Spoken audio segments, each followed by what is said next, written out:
So the statue is depicting of the First World War blinded soldiers coming back from the war. So they're all blinded and they've got the pads on and the bandages around their eyes. So they came off that train and they was met and taken to St Dunstan, and today they still have that. The charity still helps people by, you know, when they've lost sight, they're still there for them. There's always that kind of feeling that there's somebody there. And that's most important. And of course the piece, hopefully, although it's of 100 years ago, people can identify that with today's lads as well.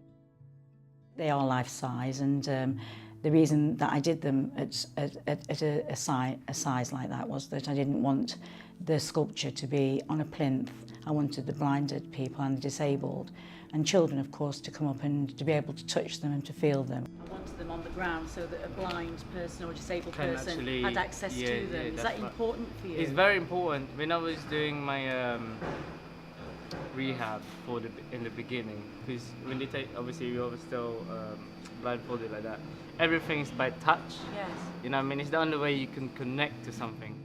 I was diagnosed with multiple sclerosis in 1994, and it affected me by, I lost my sight. The first thing I did, and they said it was optic neuritis, so I lost sight in my right eye, and then I had one or two quite bad relapses. It was amazing meeting Ken and the statues and him being there, because his story was devastating, what happened to this young chap, and he's pulled through, and you know, with the help of the blind veterans, he's really come leaps and bounds. And you can see that the way he talked about blind veterans, that you was that net for him. He purposely said, you know, he could feel all of them, he could feel the texture of them, and even though he's got very little sight, he felt all around them. It was brilliant to see them, and it was brilliant to see how they've moved on from them to him, and the care that they had then and still going now. And I saw him when he was touching them, and while I was talking to him, he had his hand on the shoulder, and he wasn't aware of that.